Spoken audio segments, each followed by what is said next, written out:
I want to talk about what people experience when they try to implement the high five habit in their lives. So we've talked about the fact that I believe every single human being has this habit of self-rejection. You practice it every morning without even realizing it in this moment in the mirror in your bathroom. And then it gets carried throughout your entire day as you beat yourself up, as you focus on what's going wrong, as you point out the negative, as you pick yourself apart, as you hide in the back of group photos, as you stay silent. Like these are all habits of self-rejection. And so what we know for sure is that and I ask people, just please give us 5 days, just do this for 5 days because something extraordinary happens within 5 days. We have 126,000 people from 91 countries going through a 5-day challenge that I call the High Five Challenge. They have completed the challenge. We have not had a single person out of 126,000 people report that it didn't work. And so what you need to know is that when you stand in front of the bathroom mirror, you put your toothbrush down and you stand with yourself for a second, it will feel weird. And that's good. It should feel weird because, in my opinion, that is evidence that your brain is now plowing a new neural response instead of operating the habit loop of rejecting yourself. Just like, I'm a right-hander. If I lost my hand today and I had to write with my left hand, it would feel weird. That's a sign that I'm learning something new. So if it's weird, good. What we notice is that there's only 2 reactions that people have to doing it the first time, raising up their hand. The first reaction is positive. So either a lot of people laugh, that I believe is the cortisol. A lot of people cry in a very positive way. And the crying is really good because the way that everybody describes it is it's like a decade or decades of emotional release, of finally getting it. Like you just woke up and you have come home to yourself. And you realize how long you have been longing for that connection and acceptance and seeing from yourself. Is there something that you want to add to that positive thing before we go negative? Can I show you some models? It's going to make it super easy. Okay, here's a brain and a skull. And here is another model of the brain and body. And so my audience is very familiar with what I'm going to say, but there's always new audiences watching, so I'm going to explain it again. So now, as you've explained that to me, as you said those words to us, that was a sound wave, electromagnetic light waves. Our mind receives that energy, and then the psychological part of our mind does a think, feel, choose, think, feel, choose, think, feel, choose at 400 billion actions per second, which is a lot to process what you've just said. Now, because it's coming from your place of total love and kindness and absolute passion to share this with people, so everything about you, all the photons you're generating, as Einstein would talk about it, are coming from a place of absolute love. They're coming from your wired for love nature. So that whole message is being received by all of us in this incredibly healthy way. So it comes in, but now this is what happens. It comes in your words into the brain, show up in the brain. The brain responds on a neurophysiological level, a neurochemical level, an electromagnetic level, a quantum level, and a genetic level. Your words at the speed of 10 to the 27 are busy converting into little amino acids that group together to form proteins, and our vibrations inside of those proteins vibrating in the region of 528 hertz and above, which is super healthy. Every concept you're giving us is vibrating in its own unique way. So it's your own unique protein. So by the end of this, however long conversation, people are going to have 2,000 or 3,000 plus concepts that they would have taken away from you. And each of those would have grown into a tree like this. So in your brain, you're literally growing trees that I call thoughts. Thoughts look like trees. As neuroscientists, we talk about the thoughts in the brain having an arbor-like structure, tree-like structure. So all of us at this moment are taking your and my words and growing this into these trees. But notice a tree, and I'm going to use this little pot here. A tree is planted first with the seed and then roots. So our words are the root system. And it's the same thing, proteins and whatever. So this is a thought tree about the conversation with Mel about the high five. So the tree is called the high five. And the detail is the conversation. Now, what you and I are saying is the source. So that's the memories of this thought tree. There's source memories and there's interpretation memories. And you'll see the significance of this now relating. And I'm belaboring the point because this is why the high five is just so important. So, and I'm using this conversation as an example. So the thought is made of memories, root memories, and branch memories. So memories are not the same as thoughts, exactly like a mind. Mind is not the same as brain. Mind is the action, it's the processing, it's the electromagnetics, it's the gravitational field. You have your own gravitational field around you and through you. An electromagnetic field is different to mine. I can't take yours, you can't take mine. But when we interact, we enhance each other. If we are in conflict, we don't enhance each other. We cause brain damage in each other. So as humans, we are wired to enhance. We're wired for love, which is what the high five is helping yourself do personally. But the collective response that you're creating is an enhancement process. But coming back to this, what's actually happening in the brain is that we are all building this root system of the source, which is what you're saying in my responses to you. But every single listener and viewer is interpreting this immediately in a parallel. It happens immediately, simultaneously. So the root branch above the ground, the memories above the ground, the branch memories and leaves and trees, whatever you want, whatever shape it is, are the interpretation of what you're saying. So every person is hearing the same thing, but he's seeing it in their own different way. They're applying it to their life in their own different way. So now they are busy building an insurance policy in their brain. This high five content is a neural structural change. And I studied neuroplasticity. I was one of the first in my field in the 80s when they told us that you can't change the brain.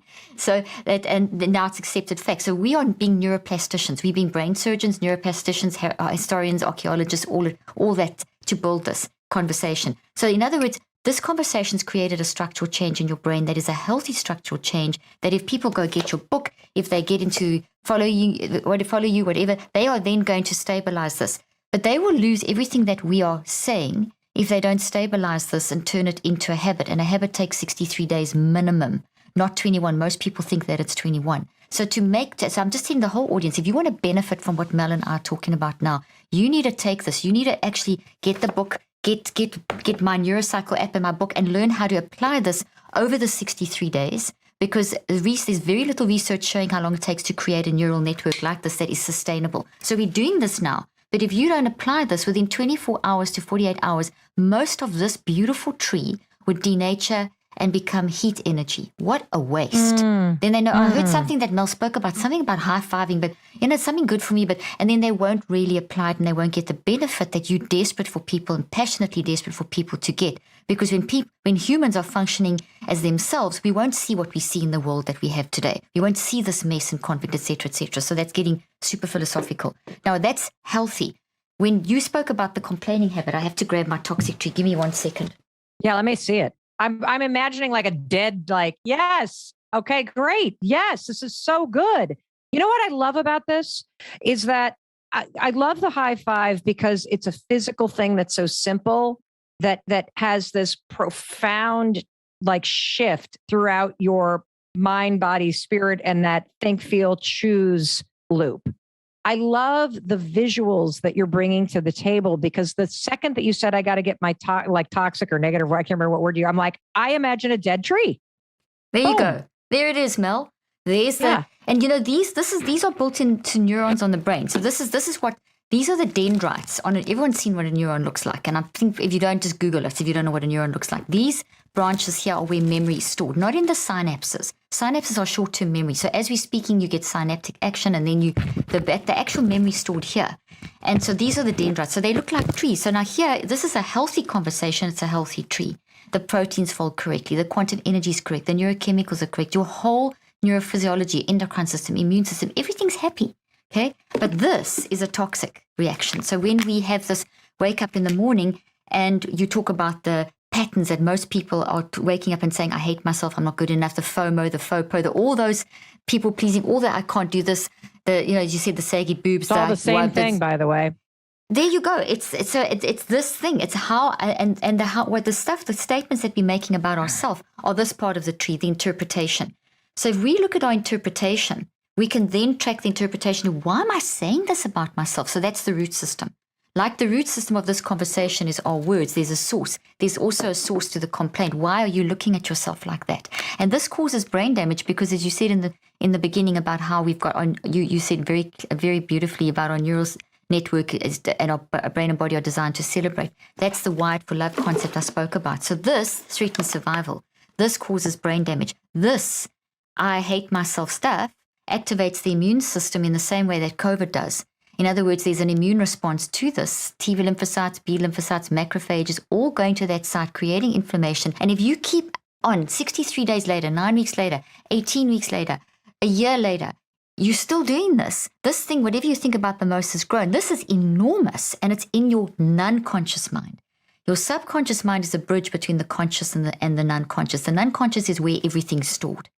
In the non-conscious mind, it's gravitational fields. In the brain, it's trees. And in the body, it's a change in your gene code. This is how powerful this stuff is. So when you high five, you are actually drawing up this toxic thing that's been there for 9 weeks, 18 weeks, 5 years, 25 years, 40 years.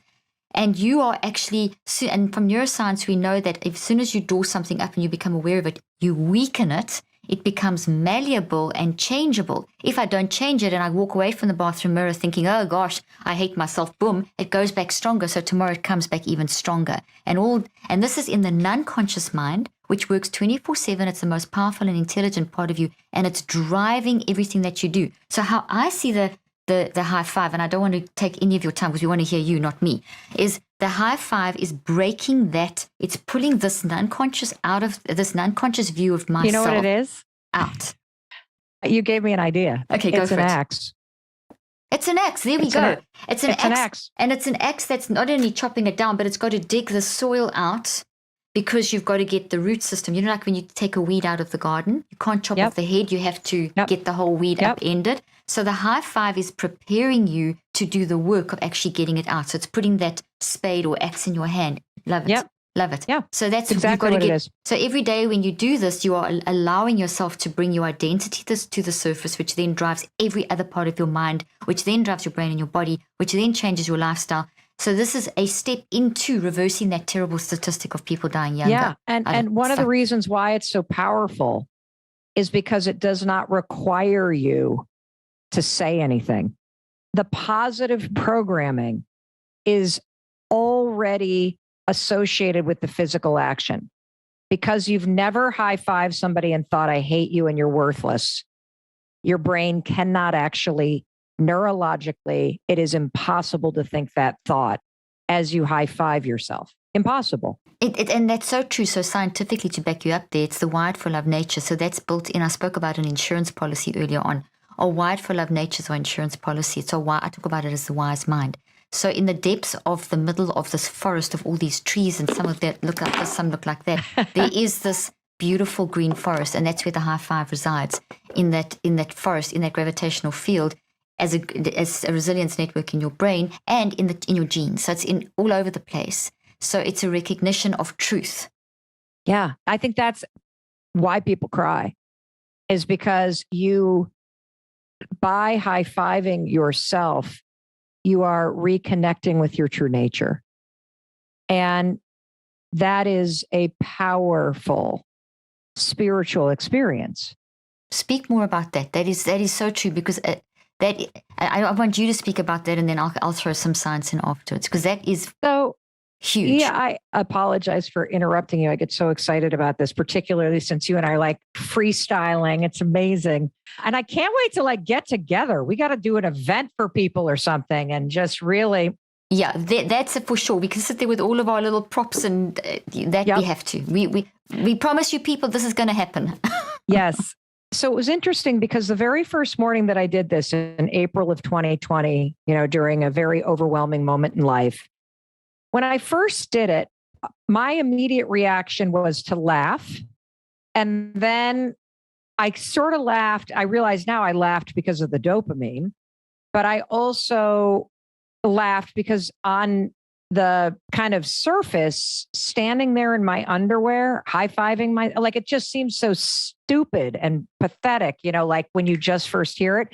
But I will say, even though lightning didn't strike and heaven didn't open and the angels didn't sing that first morning, But I did feel this little flip. Like I felt almost like the high five had like almost turned a light switch on, because I noticed my mood went from feeling energetically down, defeated, overwhelmed, to all of a sudden this shift in energy. I didn't even think these thoughts, but I would describe the thoughts sort of like, okay, come on now. You got a roof over your head. You can handle this. You've been in way worse places. Get out. Like it was sort of like that, sort of like, here we go kind of energy. But I'll tell you, it was the second morning where it went from this sort of funny thing that I did to something profound and deeply moving. And so I woke up the second morning, and you talked about cortisol levels, and I believe that you'll have to tell me if this is true or not, that your cortisol levels tend to be higher in the morning. A lot of us experience a higher level of anxiety in the morning, since we're anticipating that the day is going to go bad. So a lot of us already, whether it's because of past trauma, or it's because of just what's going on in your life, or because it's a habit to wake up and feel this level of anxiousness. I woke up feeling overwhelmed, feeling defeated. I use the 5-second rule, 5, 4, 3, 2, 1. I get out of bed. I start walking to the bathroom. And this is when the high five habit became something bigger. I realized as I was walking to the bathroom that I was feeling something that I hadn't ever felt in my entire adult life. And this is what I was feeling. You know how when you are going to meet a really like dear friend that you just adore, and you're about to walk into the cafe, what do you feel in that moment when you're about to walk in and see somebody you really adore? Anticipation, peace. Yeah. Excitement. Exactly. I realized I was feeling that about seeing myself. Wow, that's beautiful. And I've been excited to see an outfit or a haircut. I don't ever recall as an adult feeling excited about seeing the human being Mel Robbins. Oh, wow. This is amazing. This is core to who we are as humans, and we've forgotten to see that in ourselves in this very fast, technological, physically based world where you've got to get something from outside in to make you feel better, which is how we've been almost programmed. What you're saying is the absolute opposite of that. Yeah. And so that profound. It was a profound feeling. And as I turned the corner and stepped into the bathroom, sort of the profound nature of what was unfolding was hitting me. And it was that second morning, realizing that I was excited to see the human being Mel Robbins, that I realized, oh my gosh, all this time, it never occurred to me that there's another human being in the bathroom standing there in the mirror. And I believe that represents your soul and your spirit and wise mind. You are. Yes, your wise mind.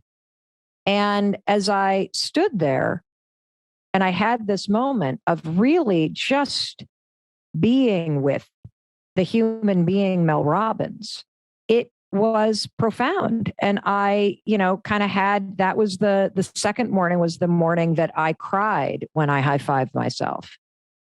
And it was as if years and years of feeling isolated or feeling not good enough or feeling invisible or feeling whatever, the pain that we all feel at times in the human experience, that the high five became a recognition of just how much I have lived through and how much I needed and deserved support and encouragement, just like every human being does.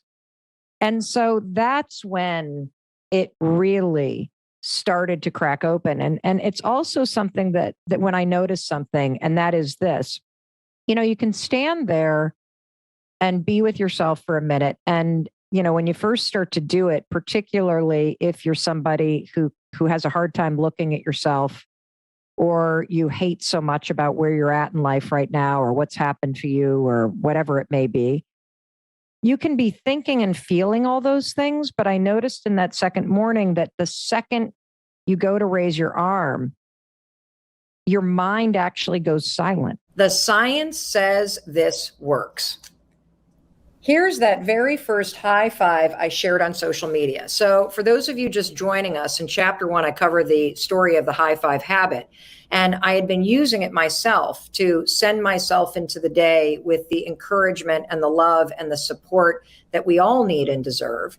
And about a couple weeks after doing it myself, I posted this selfie. You can see I've got my bed head. I've just rolled out of bed. I got my glasses on. I've got my retainer in. I don't even tell everybody to post a photo. But what happens next is extraordinary. What happens next is people around the world start posting within an hour photos of themselves, high-fiving themselves. Notice there are no instructions in the photo I just showed you. Just me standing there, thankfully, in more than my underwear. My retainer is still in, my bed head is intact, and I'm giving myself a high five in the mirror. In less than an hour, people around the world started tagging me in photos of themselves high-fiving the mirror. I was stunned. Men, women, children, grandparents, before work, before school, before the day started, people of all ages and backgrounds were taking a moment to celebrate themselves in the mirror. That was just day 1. Little did I know how fast the high five habit would spread, or how it would change so many people's lives by changing how they see themselves. Here are a few of the photos from just the first few days. Look at all these beautiful people, everybody. Isn't that amazing? Men, women, people with their kids doing it alone. Isn't this awesome? People of all ages, backgrounds, religions, shapes, sizes. It's incredible. When you look at the images of people high-fiving themselves, and here, I'm going to give you some images. Look at that, people high-fiving themselves. When you look at the images of people high-fiving themselves, there's an energy and enthusiasm in everybody who tries it. In one of the images, the person that you see, and the person's actually on this page I'm showing you right now. In one of the images, so one of the people that you're looking at right now is in a bathroom at a domestic violence shelter. It is a very powerful reminder that no matter where you are, what you are facing, or how little or much you have, you still have you. A high five is going to cost you nothing, and what it gives you is priceless. A high five in the mirror to yourself gives you a moment of self-validation. The high five is proof that you're still standing, you're still smiling, and that no matter what happens today, you have your own back. Now, standing there on my own, I love seeing all the photos of everybody around the world who started high-fiving themselves, because it made me think, maybe this high five thing isn't so cheesy after all. And then it dawned on me, maybe I'm not the only one who needs a high five every single day. Now, this is big. You may want to take notes. And if you have questions, ask them in the comments. If we have time today, we're going to jump into them. So I did what I always do when I wanted to understand something. I started to dig for answers. Why is a simple high five to yourself so powerful and contagious? And the first stop, it's where I always go. I started to talk to real people who are high-fiving themselves. I reached out to the folks who had tagged me in their high five photos online, folks just like you. And those initial conversations, they confirmed something incredible. And something really cool was happening for all of us. When you give yourself a high five, it's impossible to think something terrible or crappy or negative about yourself. I want you to try it because it's true. When you look at yourself in the mirror and you raise your hand in celebration, you can't think, God, I look fat. You can't think, I'm a loser. You can't say, I'm a horrible person. You can't say, I hate my stomach. It's impossible. You know, in fact, before I got on this broadcast, my daughter bought me some new foundation. And I guess it's the very glowy foundation that all the kids are wearing right now. And when I saw myself in the camera, I immediately had a negative reaction. I was like, I look ridiculous. I'm like super shiny. But when I go like this, I can't even think about my foundation. It's neurologically impossible for you to criticize your appearance or focus on the things that you don't like, or focus on the things that make you feel insecure, or focus on the things that you want to fix. It's neurologically impossible because for your entire life, this hand motion has always meant something positive. You have never high-fived somebody and said, you suck.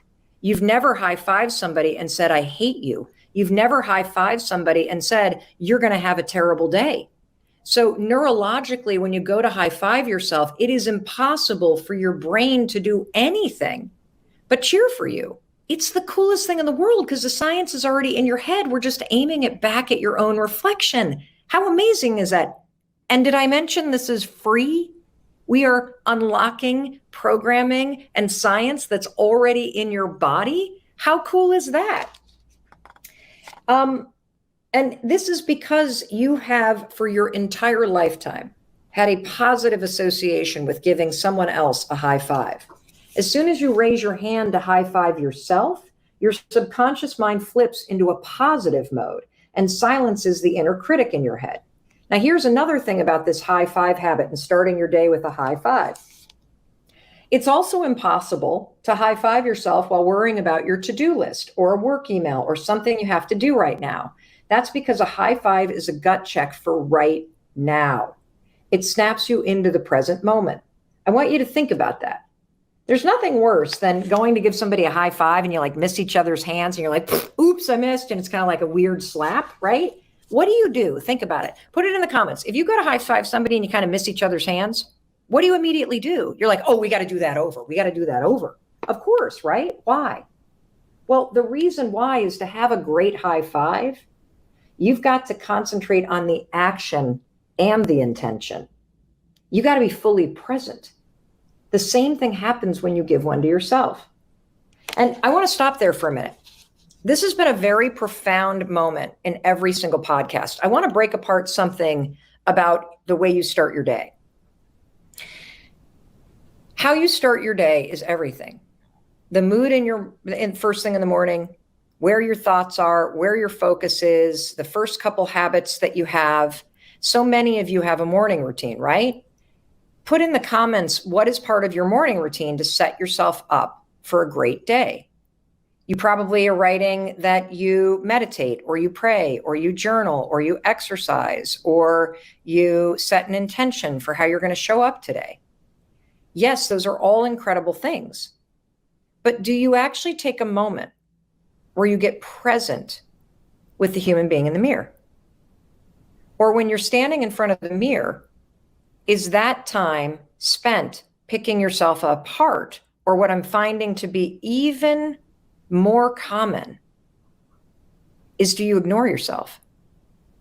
If you're somebody who can't even look at yourself in the mirror, and I've talked to some incredibly successful people like Ed Mylett. I don't know if any of you all know the best-selling author, super successful businessman, Ed Mylett, followed by millions of people. When we talked about the high five habit on his podcast and show, he admitted that he doesn't look at himself in the mirror.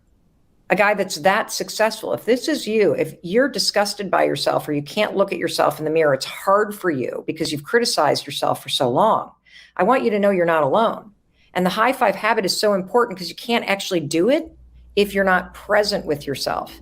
And so in one action, we are pulling together dozens and dozens and dozens of research studies. We are pulling together all kinds of physiology and neurology and psychology research, and we're aiming it back at you to send you into your day with a boost of dopamine, with a surge from your nervous system. We're going to get into the science. We're in chapter 2 if you're just joining us. I'm Mel Robbins. I'm reading from my best-selling #1 self-help book in the world right now. It's actually #1 in Canada on Amazon. We are in the top 30 books of all of Amazon. We are the #1 audiobook in self-help, the #2 audiobook, period, in the world right now. This is all in the last 6 days because the high five habit is spreading like wildfire because it is full of simple tools and the research that prove how learning how to support, see, encourage, love, have compassion for, and be kind to yourself is actually the secret to everything. It's the secret to motivation. It's the secret to confidence. It's the secret to inspiration. It's the secret for those of you on LinkedIn to getting ahead at work and to being a service-based leader, to being more impactful. It's a secret to everything. And right now, if you really are honest about your morning routine, it includes a really ugly habit where you stand in front of the mirror in your bathroom at the sink and you pick yourself apart or you ignore yourself. Simply forcing yourself to start your day with a high five breaks that habit, because the high five will silence the critic and it forces you to be present with yourself. It forces you to look at yourself with compassion, with encouragement, and that is a life-changing thing. This is big. You may want to take notes. So I did what I already read that part. Okay, where am I? Oh, I'm down here. I'm already on page 19 for those of you who are reading along. I know a lot of you love to get your books out and read along. And for those of you that keep saying that the independent bookstores in your neighborhood are sold out of the book, don't worry, we're restocking. You can find it online. Keep supporting the book. I appreciate it because I'm here reading it for free, because there are a lot of people right now that are really hurting that can't afford a copy of the book, or they're somewhere in the world where they cannot find a copy to buy. Thank you for all of your support. And I'm going to be here every day as long as social media is up, reading this to you cover to cover.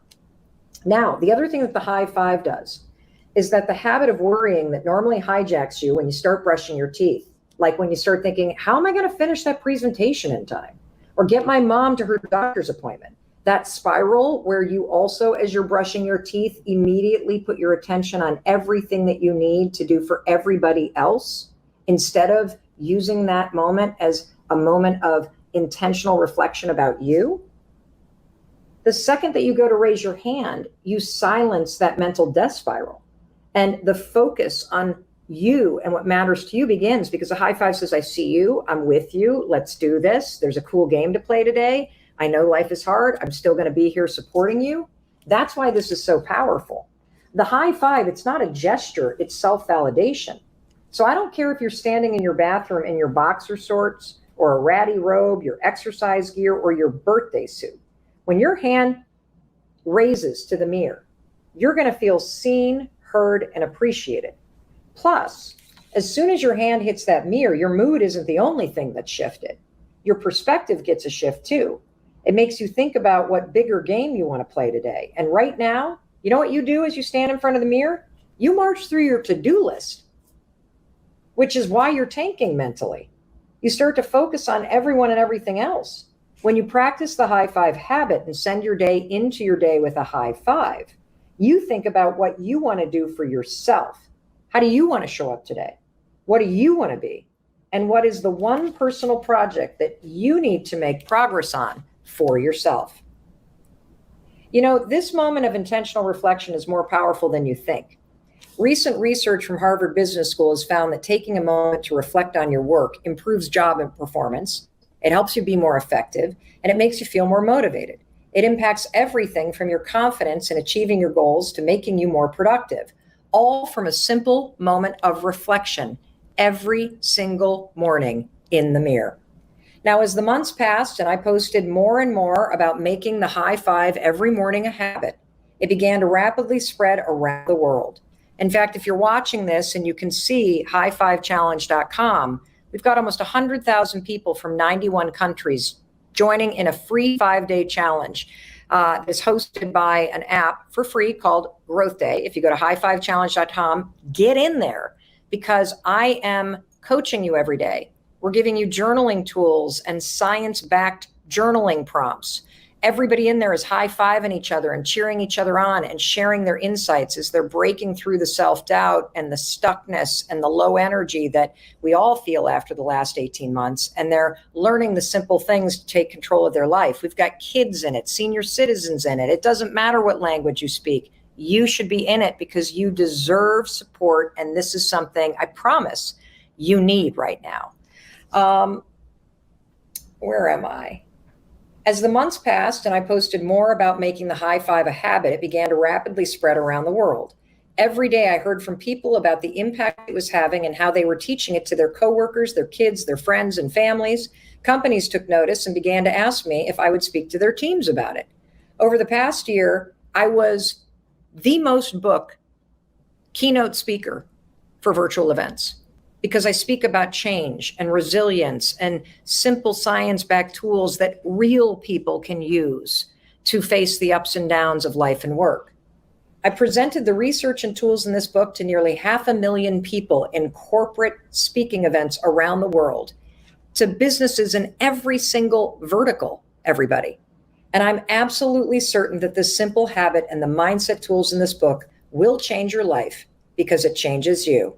And research backs it up. You know, you called me the master of motivation, and I think motivation is complete garbage, so maybe we should start there. That is a perfect place to start. So I totally agree with you. But why do you say that? I do, 100%. Now, I said that in the spirit of, I know what you're trying to do, so it is meant with absolute reverence. But why do you say that it's garbage? Well, and we'll talk a lot about this, but I think it's garbage because at some point we all bought into this lie that you got to feel ready in order to change. Yeah. We bought into this complete falsehood that at some point you're going to have the courage. At some point you're going to have the confidence, and it's total bullshit, frankly. Are we allowed to swear on this show? Absolutely. Okay.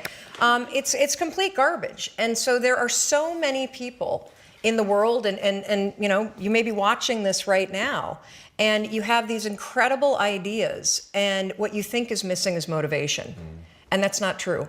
Because the way that our minds are wired, and the fact about human beings, is that we are not designed to do things that are uncomfortable or scary or difficult. Our brains are designed to protect us from those things because our brains are trying to keep us alive. And in order to change, in order to build a business, in order to be the best parent, the best spouse, to do all those things that you know you want to do with your life, with your work, with your dreams, you're going to have to do things that are difficult, uncertain, or scary, which sets up this problem for all of us.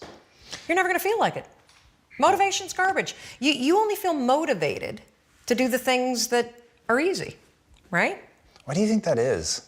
Oh, I know exactly why that is. Because I've studied this so much, because for me, one of the hardest things to figure out was, why is it so hard to do the little things that would improve my life? And what I've come to realize, and what we'll talk a lot about today, is that the way that our minds are designed is our minds are designed to stop you at all costs from doing anything that might hurt you. And the way that this all happens is it all starts with something super subtle that none of us ever catch. And that is with this habit that all of us have that nobody's talking about. We all have a habit of hesitating. We have an idea. You're sitting in a meeting. You have this incredible idea. And instead of just, saying it, you stop and you hesitate. Now, what none of us realize is that when you hesitate, just that moment, that micro moment, that small hesitation, it sends a stress signal to your brain. It wakes your brain up, and your brain all of a sudden goes, oh, wait a minute. Why is he hesitating? He didn't hesitate when he put on his killer spiky sneakers. He didn't hesitate with the really cool track pants. He didn't hesitate with the NASA t-shirt. Now he's hesitating to talk. Something must be up. So then your brain goes to work to protect you. It has a million different ways to protect you. One of them is called the spotlight effect. It's a known phenomenon where your brain magnifies risk. Why? To pull you away from something that it perceives to be a problem.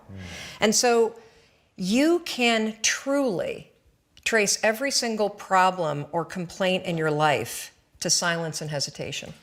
Those are decisions. And what I do, and what's changed my life, is waking up and realizing that motivation's garbage. I'm never going to feel like doing the things that are tough or difficult or uncertain or scary or new. So I need to stop waiting until I feel like it.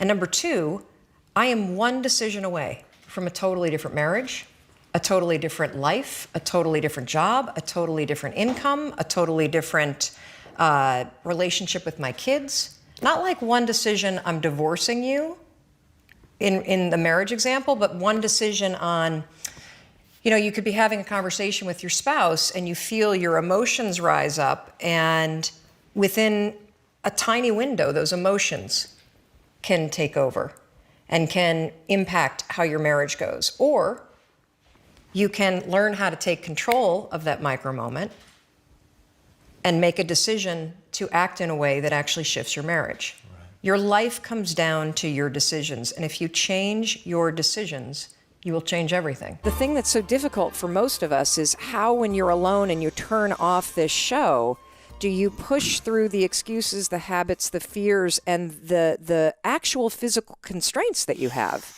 in your life right now so that you can make the pivot? And so I often say that I am not a what speaker or a why speaker, I'm a how. And that there's already incredible information about what you can do and why you should do it. And I find that the place that I get stuck is, okay, well, that's great. And I do a lot of thinking, but how do I get out of here and make it happen? Our thoughts are our biggest killers of our dreams. Totally. They're the biggest killers or our biggest cheerleaders. Mm-hmm. And if we don't know how to really, I guess, I don't know, not manipulate them, but to really hone in on them, then we can have a messed up life. And I've gone through many years of self-destruction growing up just because I didn't know how to manage the thoughts. I was never educated on it really, on how to not control it, but I don't know, what is it? What is it? What is it? Yeah, not control it, but what is the word I'm looking for? Well, see, I talk about it this way. So I like to simplify things because it makes it easier for me. I'm almost 50 for crying out loud, and there's only so much that you can remember when you get to be, when he's 33, that's a whole different ballgame. But I think about your brain as being in two modes.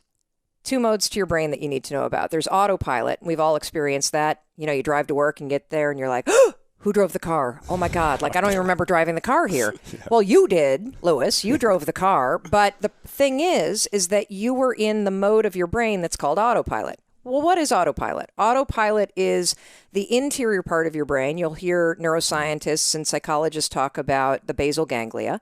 Very important thing to understand is that there's a part of your brain that its entire job is basically to execute your habits. Habits, big fancy word, means something very simple. Behaviors that you repeat without even thinking about it. When you pull your pants on in the morning, I guarantee you either put your left or your right leg in first. And you have to stop and think about which one it is, don't you?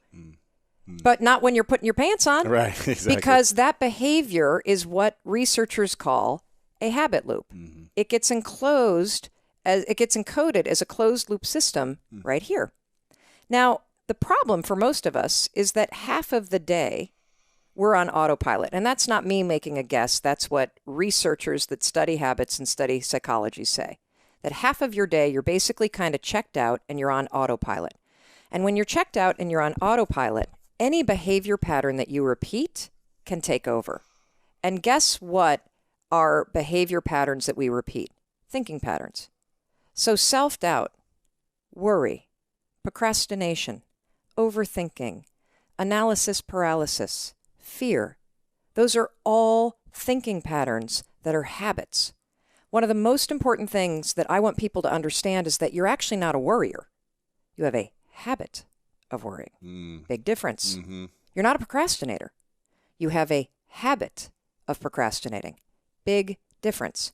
And when you understand that any behavior pattern, whether it is a thinking pattern like you doubt yourself all the time, or you get trapped upstairs noodling everything and you can never get started, or whether it's a behavior pattern like you drink too much, or you snap at your kids, or you micromanage your team. Every one of those behavior patterns and thinking patterns can actually be interrupted and replaced using science. Now, let's talk about the second part of the brain. Drive. That's this puppy right here. This is what you want. This is your prefrontal cortex. Drive is the mode where you're in charge of your thoughts, okay? It's where you are fully awake, you are present, and you are driving your thoughts and actions.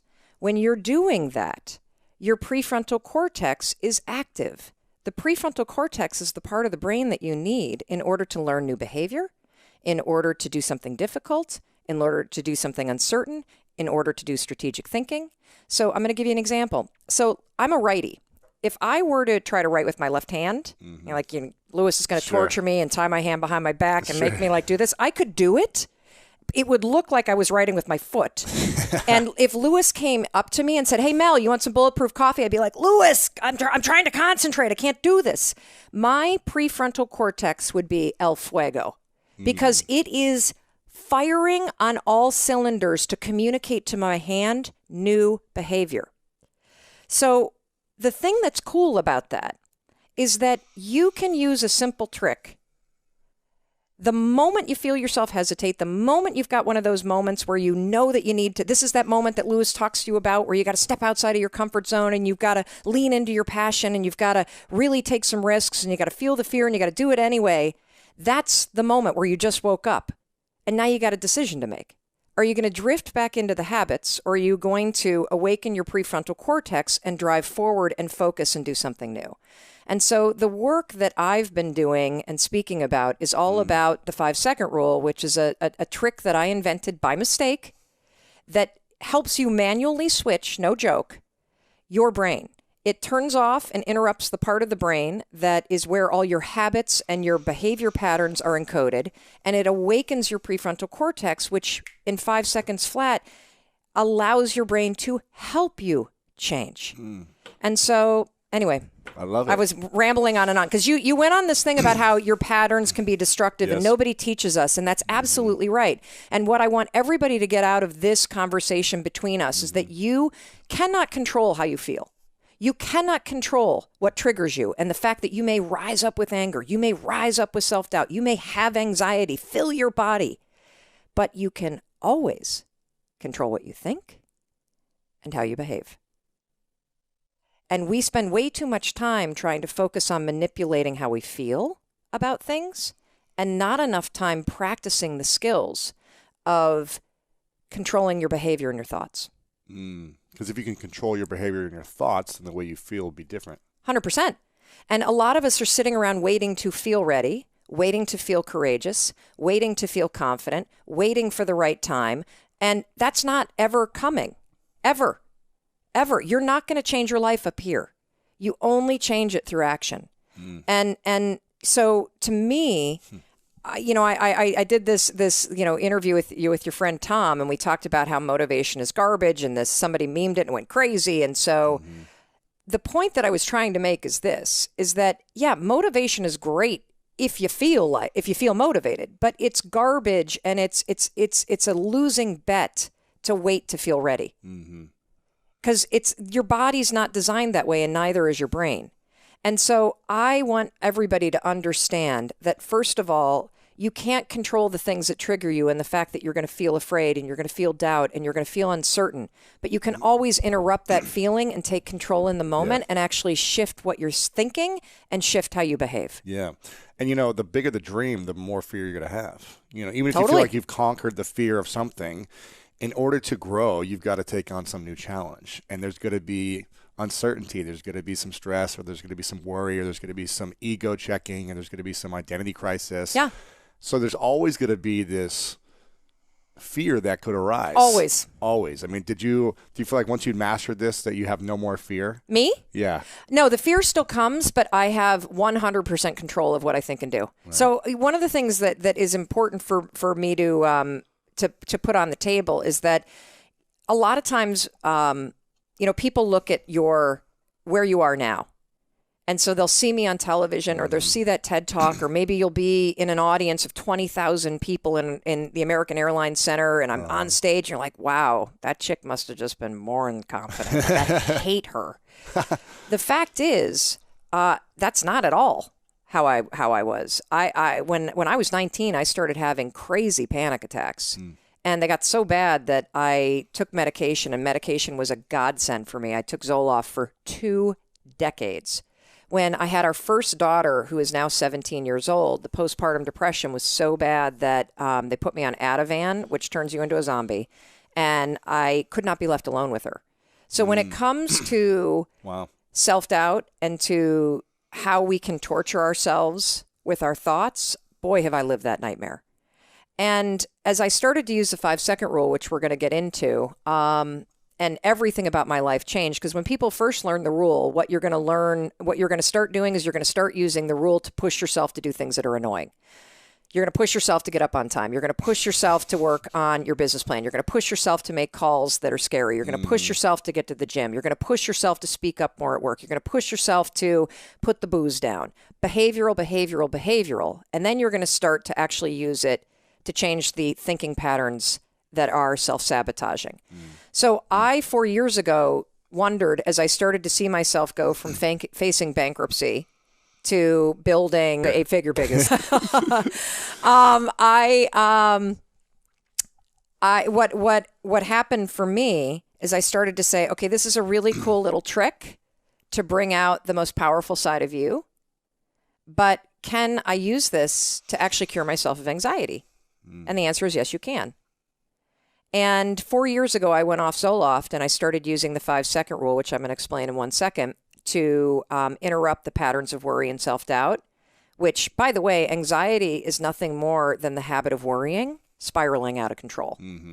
And body feelings triggering now the habit of obsessive worrying that turns into anxiety and then kind of escalates to panic. I started using the 5-second rule to interrupt my thoughts every time I would feel that kind of worry kick in. And because the prefrontal cortex is awakened when you use it, your mind is now ready to take on a totally different thought. It's a very different strategy than just trying to switch the channel on what you're thinking, because you're actually inserting the step that nobody talks about, which is switching the gears in your mind so that your mind can actually take and believe the thinking. Okay, so, this is kind of my brand of advice. It's got to be incredibly stupid on the surface. Yeah. It's got to be so simple. It's really implausible that it works. And once you start unpacking it, it has to have a crazy bananas amount of scientific proof and real life proof in people's lives to prove why it works. Okay. So I'll tell you the story first behind the high five habit, because I did not set out and go like, oh, okay, I've written the 5-second rule book. I need to come up with another 5. I have been toiling away with what book to write for nearly 5 years. Yes. So it's been 5 years since I've had a book in print. And I had this random morning where there's a lot going on in my life. I'm not going to get into it because it's a boring story, but I was just having a really hard time in my life. And I woke up, got out of bed. I made my bed like I always do. I walked into the bathroom. I'm standing there brushing my teeth. And I catch my reflection in the mirror. And my first thought is, God, you look like hell. Seriously. Yeah. And I know women in particular can relate to this, but what a lot of people don't realize is you guys are incredibly hard on yourselves too.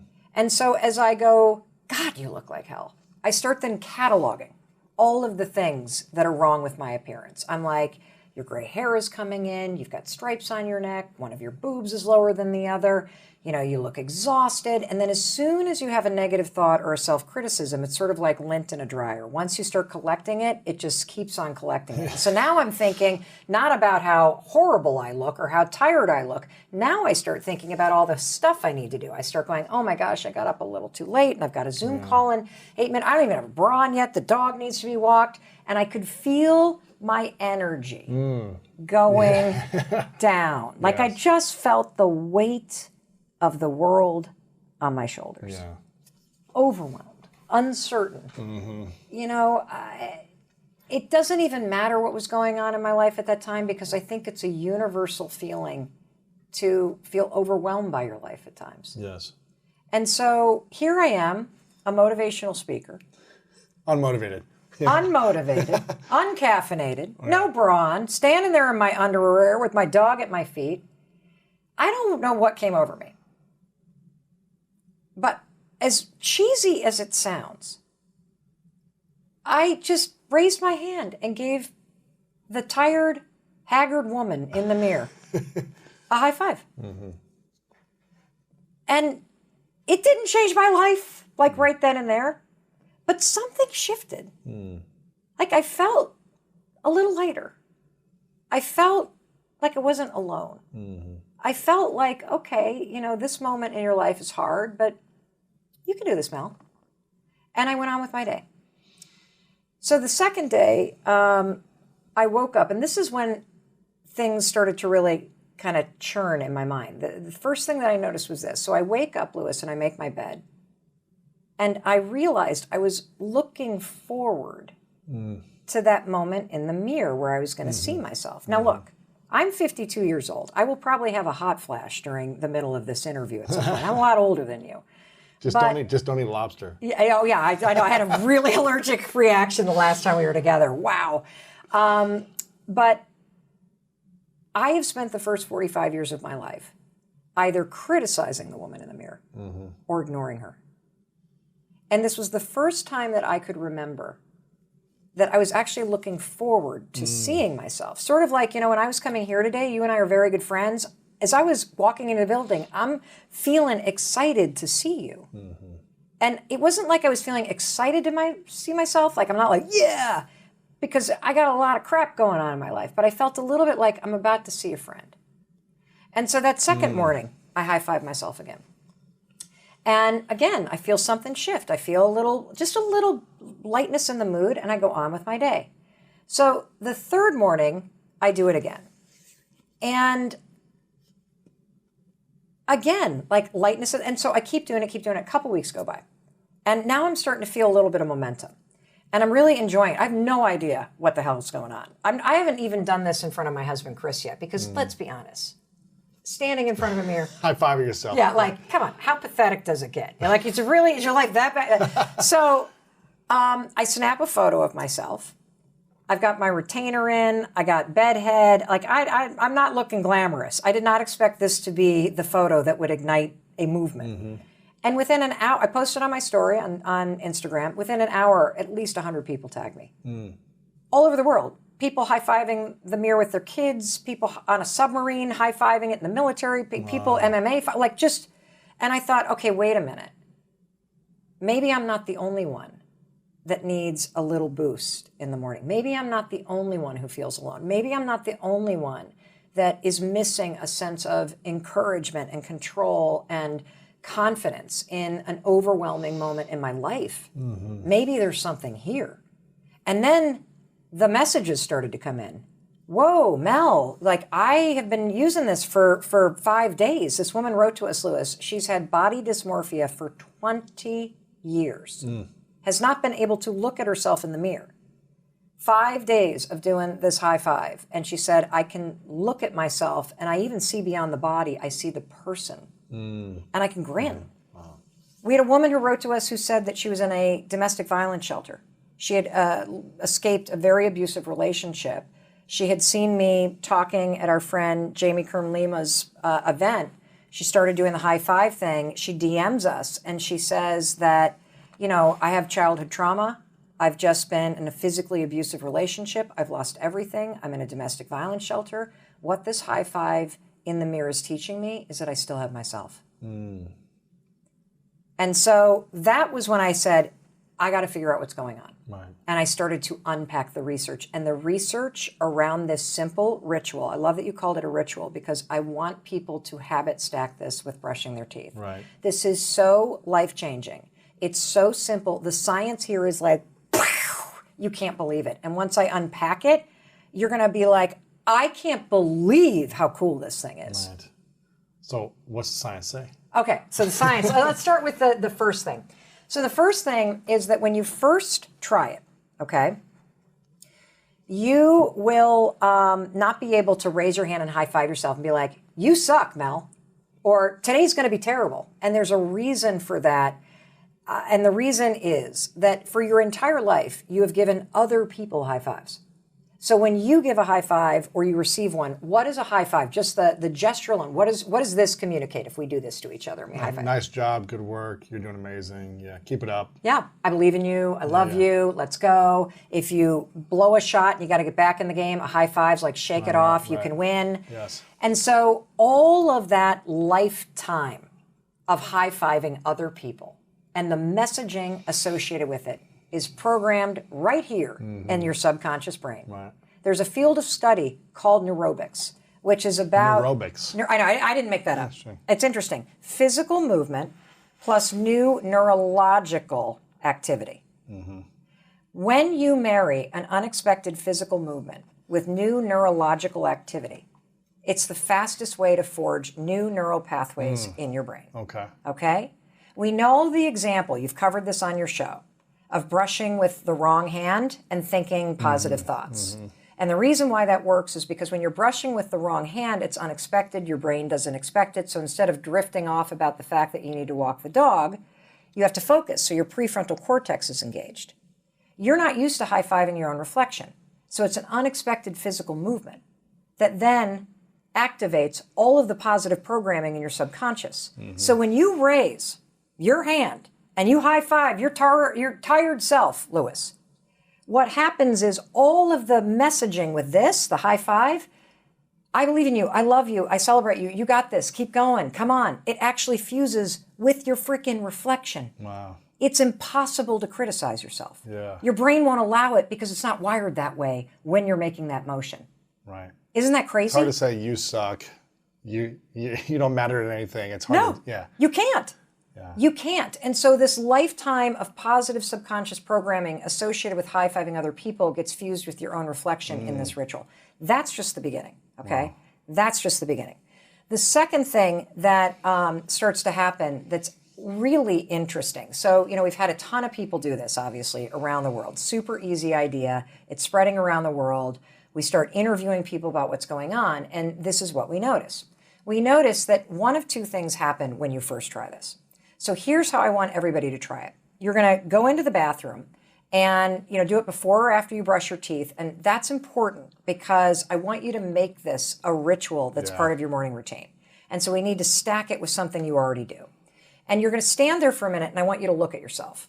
Now that right alone, most of us don't do. Look at yourself. Right. And I want you to just think about the day ahead. This is based on more research. So recent studies show from the University of Florida that if you take just a minute and you set an intention about how the day is going to go, about who you're going to be, how you're going to show up, what's the one thing that kind of matters to you to really make make progress on, if you just kind of set that intention, who am I going to be today? How am I going to show up today? Even if it's a hard day, how are you going to show up? And then you raise your hand and you seal it. Research shows just setting the intention alone changes your mood. It boosts your productivity. It increases your ability to make an impact on other people.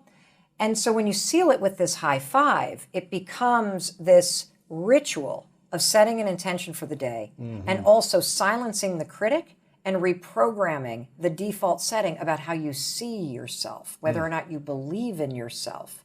And you leave that bathroom feeling like the wind is at your back. Now, when people do this for the first time, so you're going to stand there tomorrow and you're going to go, okay, Mel Robbins and Lewis, geez, I'm sitting here, brush my teeth. Okay, this is stupid. You're going to just start rejecting it. I guarantee you. This is the coolest stuff you're going to have the biggest resistance to. And so for those of you that just raise your hand and do it, you're going to immediately be like, why have I not been doing this? It feels good to be encouraged and supported. To high five yourself. Yes. Yeah. Why have I not had my own back? Why do I stand here and criticize myself? Why do I allow this moment every single morning to be a moment where life takes over and I drift into autopilot?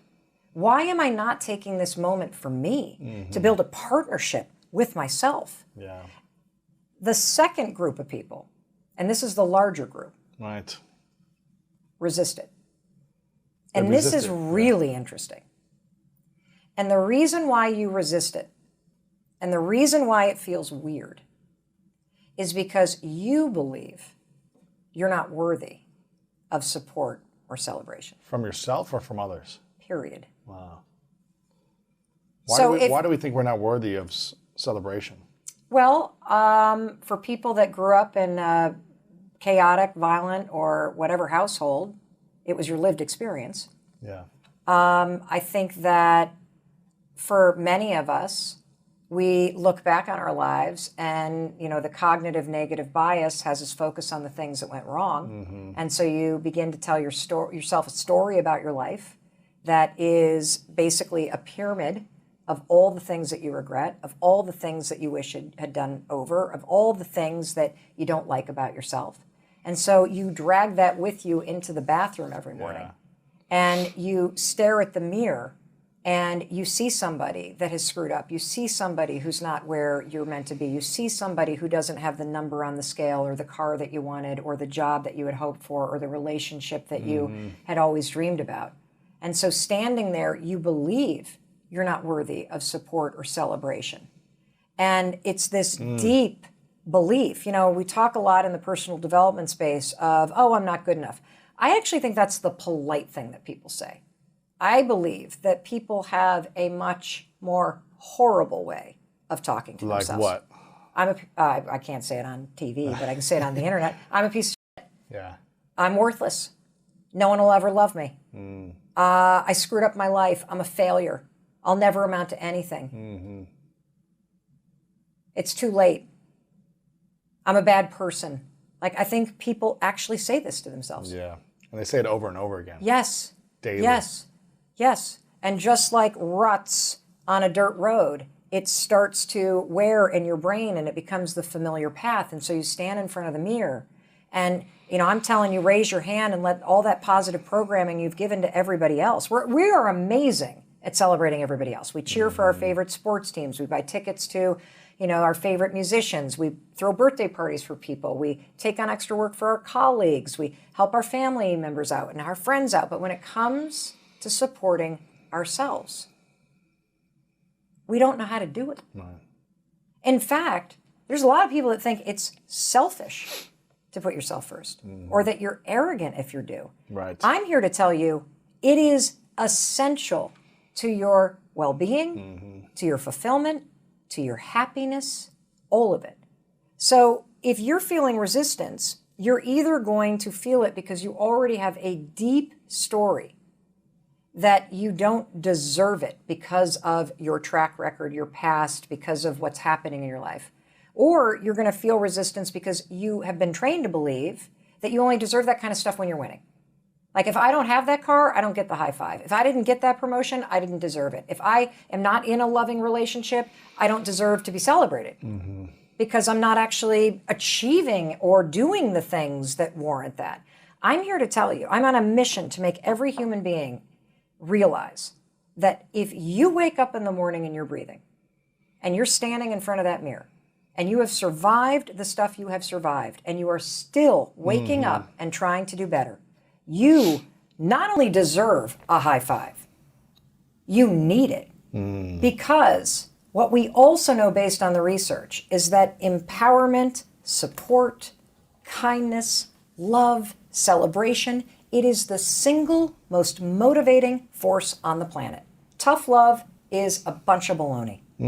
What really fuels people, particularly when you're going through a challenge, is feeling celebrated, seen, and supported. And the research bears it out. Yeah, I can think of the times when I was with on sports teams where I had great, loving, encouraging coaches. It made me want to work harder from a more energized place, an abundant energy. But when I had the coaches that would just degrade you and put you down and call you names in front of your teammates and make you feel bad, it would drive me to try to be better, but it was always like harder. And I never felt satisfied. I never felt fulfilled. I always felt like even when I accomplished something, it still wasn't good enough. Yeah. And then I repeat that pattern. Like, okay, I'm going to accomplish, but it's not enough to feel loved. And so let me keep accomplishing in order to feel loved, but I still don't love myself because it's not good enough. Yeah. So let me go for the next thing. Yeah, exactly. It's funny because I have a photo on my phone that my my therapist told me to do this exercise in like 8 months ago, which was a strategy for me to reclaim the love for myself. So I have a photo of my childhood self. I don't know if people can see this on YouTube. Cute you are. But a photo of me, this is probably when I was like 5 or 6, maybe I was 7. But something that I've tried to do and really been integrating in my life is to reconnect with the child where I felt like I stopped loving myself. Okay, so let's talk about this right now. Yeah. You ready? So let me talk about this image. So let's talk about the Lewis this age, standing in front of a mirror. Yeah. And what I do is I stand in front of myself as a child. I imagine myself, but to do it, imagine looking at the mirror as yourself. Yes. Yeah. Well, what I'm trying to say is when you were this age and you stood in front of the mirror, you had a totally different relationship with yourself because you still loved yourself. Yeah. You still thought that you were a great kid and you wanted all the things that the adult Lewis wants. Right. You want to feel loved. You want to feel seen. You want to feel heard. You want to feel like you matter. And you, in seeing yourself when you were this age, felt those things for yourself. Yeah, absolutely. And somewhere along the way, you lost it. Correct. Yeah. And so what I'm trying to say is that when you stand in front of this mirror, exactly what Lewis is talking about, when you've got coaches that scream at you and degrade you and sure, it makes you run faster, but it leaves its mark. It does. It leaves its mark. And so there's research. So let me talk about why this is so motivating, particularly because so many of your audience love sports, right? So they did a study where they looked at NBA teams. And what they wanted to take a look at was, does fist bumps, backpats, and high fives make a difference in a team winning? Touch, right? Didn't they do like a 2020 special on this or something? I don't know, but if they did, I need to watch it. Yeah. But so like the power of touch, but I think it's deeper. It's the power of encouragement. Interesting. And so what they found is that in the study, at least in the years that they looked at, you could take a look at the teams that made it to the championships in the NBA, go all the way back to the preseason, and those were the teams that had the most number of fist bumps and back pats and high fives. Yep. Wow. And the same was true about the teams that were the lowest in the league at the end of the season. They had the least amount of fist bumps, high fives, and touch. Why? So they're the least encouraging. Correct. Those sorts of gestures build trust and partnership. I'm telling you, when you stand in front of a mirror and ignore yourself, you're like the losing NBA team. Interesting. Selfish, on your own, isolated. You're not in partnership with the person you're staring at in the mirror. You don't have your own back because you're ignoring yourself. Yes. There's another study, and this one is, I think, even more powerful. So they did this study where they wanted to know what's the most motivating thing to help somebody get through a really big challenge. The researchers divide kids into 3 groups, right? And they gave each of the groups of kids very challenging problems to work through. And they wanted to measure, okay, how resilient, how long would they work, what were their attitudes like? And then they measured it based on, well, what form of praise or support are we going to give each one of these groups? And let's see what's the most empowering. Interesting. First group gets what we know to be the fixed mindset stuff. The praise was all verbal praise, and it was simply about a trait. Lewis, you are so smart. Lewis, you are a super student, praising something that is just sort of a compliment about you. The second group of students working on a challenging problem got praise based on work ethic, so something in their control. Oh, Lewis, you're working so hard. Lewis, you got such good perseverance. Lewis, you're really like just grinding away over there. Good job. Those guys did better than Lewis, you're smart. Lewis, hardworking, better. The third group, the researchers simply walked up, did not say a word, and high-fived the kid. Really? That's it. That group, literally, exponentially, more motivated, worked longer, worked through more challenging problems. Now, here's the big question. Why? Why would a simple high five with no verbal praise be more empowering and motivating and inspiring and develop more resilience and confidence and motivation inside somebody? And the reason why is this. A high five affirms your deepest fundamental needs. It's not just a gesture. When you high five somebody, particularly somebody who has either blown the free throw shot or is working on something difficult or going through a really hard time, when you high five them, you're saying, I see you. When you high five them during a challenge, you actually are acknowledging, I know this is hard. So the person feels heard. And because it's one-to-one, and you have to be really intentional. Like if you and I go to high five, like we have to focus on it. That was a good one. That was good. If you miss it, what do? You got to do it again. Correct. So there's an intentionality behind it, and that makes you feel like you're being affirmed as a unique individual. Interesting. And so all of those things are in that one gesture. Now, it goes even more. So there's even more here. So I was talking to our buddy, Dr. Daniel Amen, right? And so one of the world's leading experts on brains. He's got like 60,000 brain scans. I think it's like 120,0and. Oh, is it at this point? Something crazy, yeah. So he was so excited about the high five habit. He completely geeked out. He's like, oh my gosh, yes, yes, yes. He's like, yes, neurobics. Yes, yes, yes, yes, yes, yes. So he said, let me tell you what else is going on, Mel. And I'm like, really? There's more? He said, yeah. He said, you know how when you do it, you said you felt like a little kind of boost in your mood. He said, well, there are two things going on there. He said, first of all, when you cross a finish line in a race, what do? Put your hands up. Yeah. What do you do when your favorite team scores? High-five someone. Yeah, you high-five somebody. What do you do at a musical concert? Yay! What do? You're raising your hand in celebration when you high-five somebody or fist bump them or put your arm around them. That raised arm gesture in a positive sense triggers your nervous system to tingle with celebration. It's the energy of celebration, even if you're going through something difficult. And even more, you get a dopamine drip when you do this. And so part of the reason why you feel this kind of shift in your mood and you feel a little bit of like, oh, okay, I can face this, I can do this, I got this, is because of the dopamine, it's because of the nervous system, and it's because of all of this positive programming associated with that gesture. Isn't that crazy? That's powerful. It's powerful. I mean, so what does someone do, though, if they just constantly have the negative self-talk in their mind that they're no good? Do they go in front of the mirror, every 10 minutes and do this? No. Or is there another strategy behind the negative self-talk? Well, okay. So first things first, definitely make this high five in the mirror a habit, okay? So start practicing it. Give it 5 to 10 days and start to see what happens. The second thing that you can do with negative self-talk, okay, is you need to start to interrupt it. So the thing about negative self-talk is that it is typically something you've engaged in since you were yay high. And in addition to it being wired into your brain, it is also something that can get triggered by your nervous system in stressful situations. And so the first step, and we can talk more about the filter in your brain and how the filter in your brain is causing you to stay stuck in a lot of this negative self-talk and how to use your mind to help you. But the first step is you got to do the awful part of getting self-aware of what the voice is saying. And the way that you do that, there's a couple techniques that you can use to create what researchers or psychologists call objectivity. You want to separate yourself from the voice.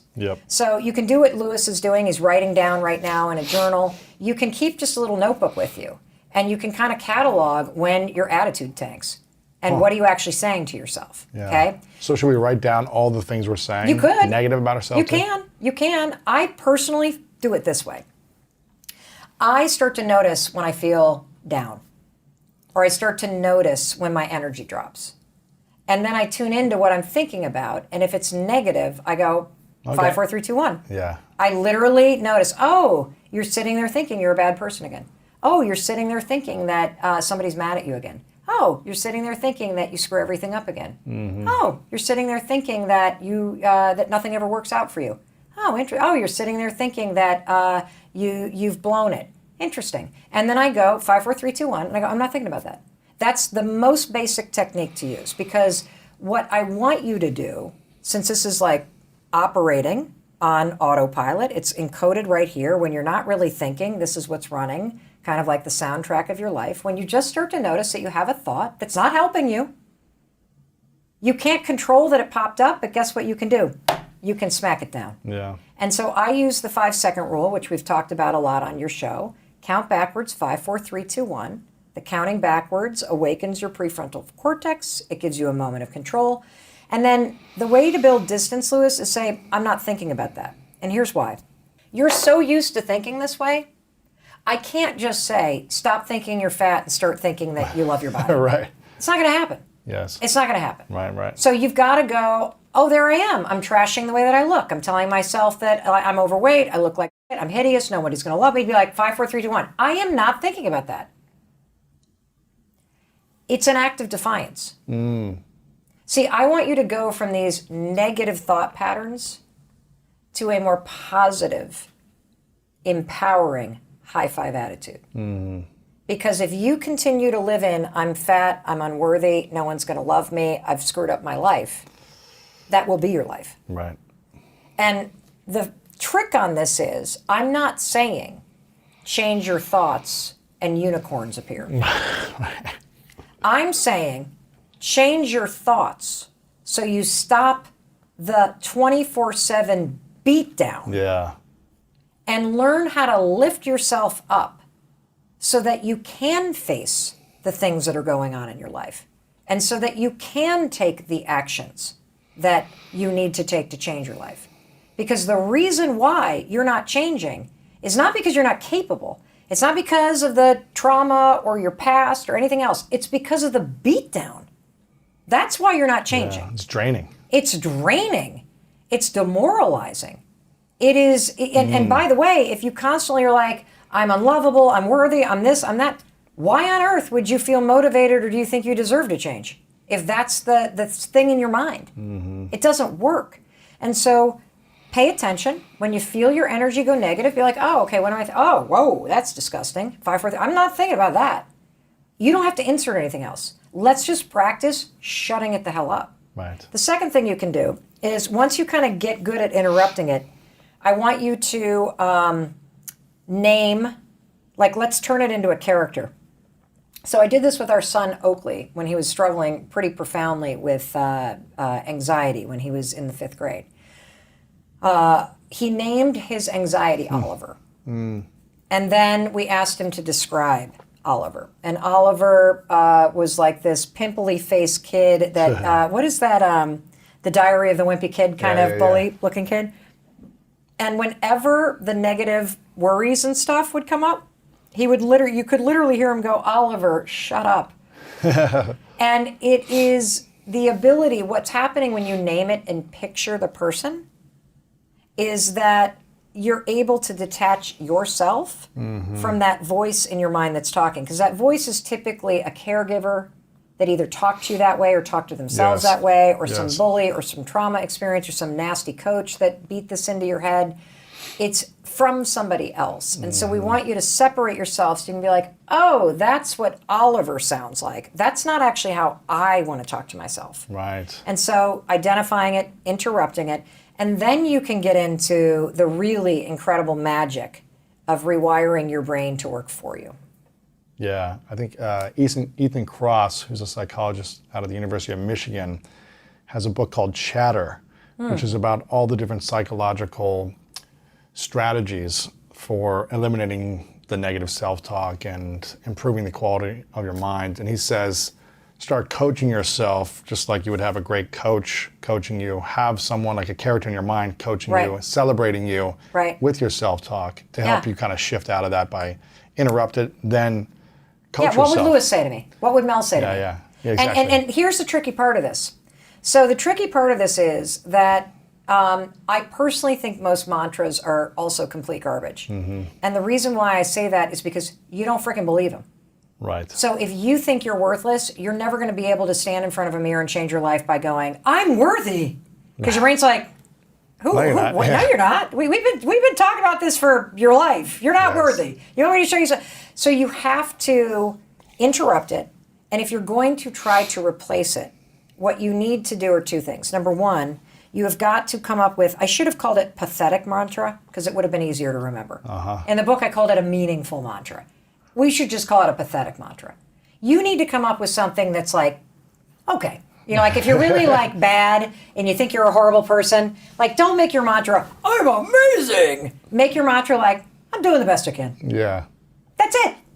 Like something simple. Yeah, you can believe that, right? You can believe, I'm trying. You know, I'm not meaning to screw up. I'm doing the best I can. Like that I believe. Yeah. And that's better than, boy, I'm the best in the world right now. Yeah, no, you're never going to believe that. Ever, ever, ever. Like, for example, if you struggle with health and weight and stuff, it's probably going to be hard for you to stand in front of a mirror and be like, I love my body, because you've been rejecting it. So instead, look at yourself in the mirror and use a meaningful mantra. I deserve to feel healthy. Right. And I'm going to treat myself in a way that proves it. Yeah. That's it. That's different. It's different because it's believable. The only other thing that will change the way that you think is behavioral activation therapy. So there's a lot of the tools in this book that are grounded as a baseline in the body of research around behavioral activation therapy, which I know you talk about all the time on the show, which is basically act like the person you want to become. Right. If you want to be more like Lewis, act like Lewis. Follow his morning routine. Take his advice. Interrupt the garbage, Oliver, in your head. 5, 4, 3. I'm not talking to you, Oliver. What would Lewis say to me? How would Lewis talk to Lewis? And start to act like the person you want to become, and something interesting happens. And this is why the high five works, by the way, because it is an action. You are acting like somebody who believes in and loves themselves. Yeah. That's why it works. Move into motion. Don't just think only, but move and act. So when you see yourself, you know, we always talk about positive morning routines. Let's talk about negative ones, okay? Because your negative patterns are the reason why you have horrible self-talk. Right. Like when I was in law school, I hated my life. My anxiety was out of control. I was out of control. I hated law school. And so my behavior actually reflected my state of mind. I would wake up hungover. I would immediately think, oh my God, I'm late. I would then reach for a cigarette and light it. Then I would run around the apartment getting dressed and trying to find everything because nothing was organized. I would then quickly drive to Dunkin' Donuts, even though I had no time, to stop for a coffee. I'd get a big old coffee with 4 sugars and 2 creams, smoking another cigarette on the way, speeding my whole way there. Then I would sit in class, be panic-stricken about being called on. Same thing again. Then I would sit at lunch, pick at a salad, gossip with friends, avoid the homework. Then I would go to the library, procrastinate forever. Then I would drive home, split a bottle of wine with my roommate, fall asleep, wake up, repeat. When you see somebody's actions, you can typically predict just how bad they're trapped in their mind. Absolutely. But I think we all are. I mean, I think even people that have healthy habits don't have a healthy relationship with themselves. That your self-talk is ground zero. Because how you talk to yourself, what you think about yourself when you look in the mirror, that sort of default setting in your mind, geez Louise, I mean, it makes me really sad, honestly.